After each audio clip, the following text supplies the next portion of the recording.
ерліктің ерен үлгісін көрсетіп, кемеңгерлікпен қол бастаған батырлықпен батылдықтың есінде, асылдық пен жасындықтың үлгісінде аты аңызға айналған баһадүр батырларымыздың бірі Таутұлға Бауыржан Момышұлы.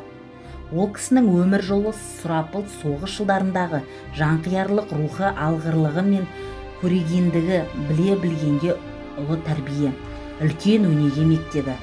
Батыр Бауыржан Момышұлы алмас қылыштай, өткір де қайсар, дана да данышпан, шешен әрі ақын. Осынау дара тұлғаның бүкіл саналы ғұмыры, ғибратқа толы істері, жүріс-тұрысы, сөйлеген сөздері, терең мағыналы ойлары әркімнің көкейінде. Бауыржан Момышұлы соғысты өз көзімен көрген, соғыс туралы алғаш қалам тербеген жазушылардың бірі. Батыр Бауыржанның айтар ойы, жазар тақырыбы соғыс шындығы. Ол өз шығармасының кейіпкері, өзінің образдарымен тұтасып кеткен тұлға.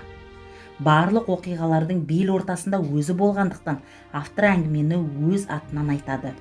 Ол сырт бақылаушы емес, белсенді қатысушы. Ендеше батырдың қанмен жазылған кітабы шығармасына шолу жасайық. Жазушы шығармада мен неліктен соғыс жөнінде жазып жүрмін? Өйткені соғыс адам өміріндегі ең бір дүр сілкіндірерлік, жан түршігерлік оқиға. Тылда адам соғыс туралы ойша елестетіп қана жүреді. Майданда ой жүзінде елестету егер де ол ақиқаттың биік тұрса жақсы. Бірақ соғыста қазіргі заманғы ақиқаттан биік еш нәрсе де жоқ. Сондықтан ақиқат шындықты талап етеді. Бұл шығарманы балауса жеткіншектер неғұрлым ерте оқыса, соғұрлым ерте есие түсетіні сөзсіз. Себебі аталған еңбектен майданнан жазылған тебіреніске толы хаттар, Панфиловтың жүрек жарды үзік сырлары, соғыстың ішек үзді қыр-сыры мен бүге-шүгесіз қызығушылық тудыратын деректер мен дәлелдер, ұлағатты сөздер мен мақал-мәтелдер берілген.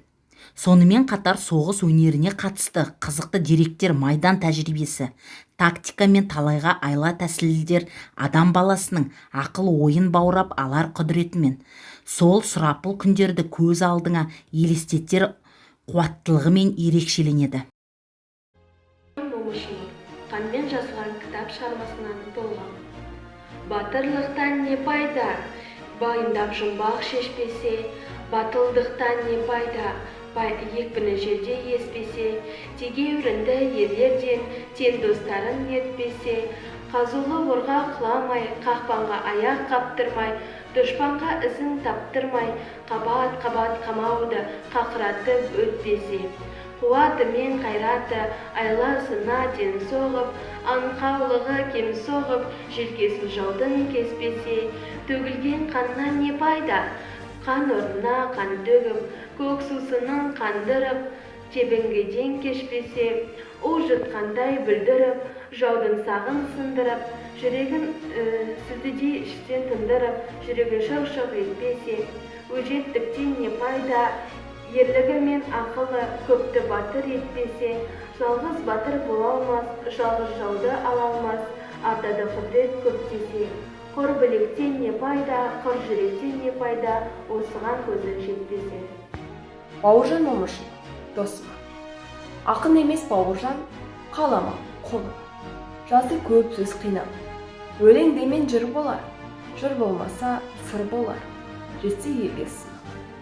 Қарасам оқып парақтап, көбірегі сөзім, қисынсыздан көр. Көшіруге түзетіп, бақытты оған бөліп, отырмын сізден ұялып.